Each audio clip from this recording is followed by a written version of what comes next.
नमस्कार, मैं हूं केदार वैष्णव। जीएसटी रजिस्ट्रेशन लेना किस व्यक्ति के लिए ज़रूरी है, यह आज हम बात कर रहे हैं। सबसे फर्स्ट कंडीशन है कि किसी भी व्यक्ति का व्यापार का टर्नओवर यदि 20 लाख को क्रॉस करता है तो उस व्यापार को जीएसटी रजिस्ट्रेशन लेना कंपलसरी है। कुछ विशेष दर्जे के राज्यों में इस लिमिट को 10 लाख किया गया है, जैसे जम्मू कश्मीर, असम, मेघालय, अरुणाचल, हिमाचल प्रदेश। ये जितने भी नॉर्थ ईस्ट के स्टेट हैं ये सारे, क्योंकि इनकी भौगोलिक परिस्थितियाँ उस तरह की होती हैं।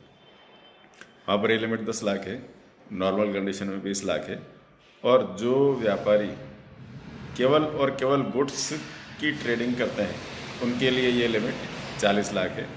पर इन केस उन्होंने एक भी ट्रांजैक्शन यदि सर्विस का कर दिया, सेवा दे दी, एक भी बिल बना दिया, तो वो भी 20 लाख के लिमिट में आ जाएंगे।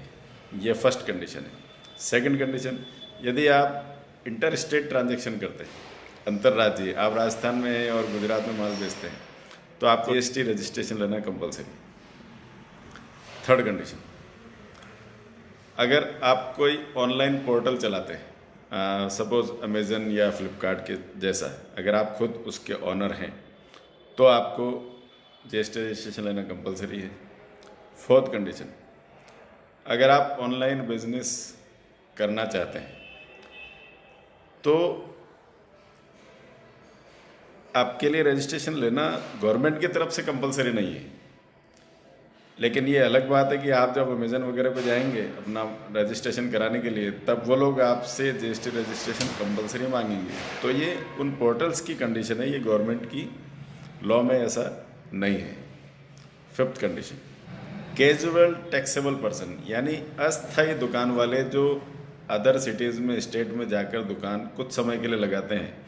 इसका सबसे अच्छा एग्जांपल है जो लोग मेलों में दुकान लगाते हैं और उसके बाद वो दुकान नहीं लगाते, तो उन लोगों के लिए भी जीएसटी रजिस्ट्रेशन कंपलसरी है।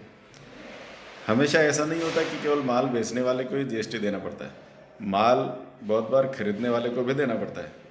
तो उसे कहते हैं रिवर्स चार्ज टैक्सेबल कंडीशन। तो अगर रिवर्स चार्ज अगर टैक्सेबल है तो उस केस में भी जीएसटी रजिस्ट्रेशन कंपलसरी लेना पड़ेगा। जो लोग एनआरआई हैं, अनिवासी भारतीय, अगर वो भारत में किसी तरह का व्यापार करते हैं तो उनके लिए जीएसटी रजिस्ट्रेशन कंपलसरी है। कोई भी एजेंसियां जो मीडिएटर्स हैं, जो किसी और के माल या सेवा की आपूर्ति करते हैं, उनके लिए भी ये कंपलसरी है।